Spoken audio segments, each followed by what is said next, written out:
Alright, this is how to check and adjust the chain tension on a Honda XL500R. This is a 1982 Honda XL500R motorcycle with the ProLink suspension. There are different chain adjustments for the ProLink versus the old school dual shock one. So I'll give you the numbers for both in case you're adjusting an old one, that then you'll at least know what the tension numbers are. So on the ProLink model, there's this snail shell looking thing that you can twist to make it tighter or looser, and it has numbers on it. There's one on either side of the bike. So what you want to do is loosen up this nut just a little bit to be able to turn the snail shell and move the sprocket forwards and backwards to be able to change the adjustments. And then when you do find a number, like in my case, it's about 22 or 23 is the number, and it is numbered. Then on the opposite side of the bike,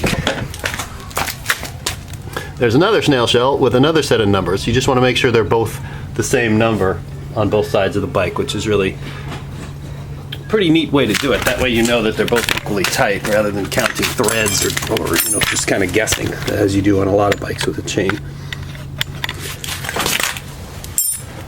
So where to measure it? Honda recommends that you measure it right about here, right by the hyphen in the ProLink, which is halfway between the sprockets, they say. So you get yourself a ruler, and then right around here where the hyphen in ProLink is, you raise it up and down, and we're looking for 1.25 inches of play for the XL500R. So that's exactly what I've got dialed in here. And if it's not right, then you just go back to the snail shell and crank it either higher or lower to tighten it or loosen it until you've got 1.25 inches of play. Now they recommend different numbers for the XL and XR models. So on the on the XL ProLink model, they say between 1.25 inches and 1.5 inches measured right here. And on the XR series, it's between 1 3/8 inches and 1 3/4 inches. So just a little bit looser for the off-road model. If you've got the dual shock model, then you want to go between 0.6 and 0.8 inches. So the dual shock model runs a tighter chain than the ProLink model.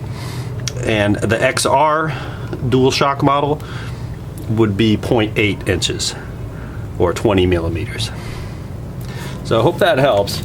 I just, you always want to find the numbers and the exact way to measure it so that at least you know where to start. And then of course while you're doing it, you want to spin the wheel and then measure it at different spots on the chain, because some of the chain might be tighter than other parts of the chain. They don't wear evenly, and that goes for sprockets too. So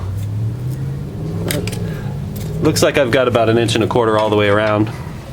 So that's good. Then I just tighten up the bolts back here, making sure that my number on my snail shell adjuster is equal on both sides, and then I ride.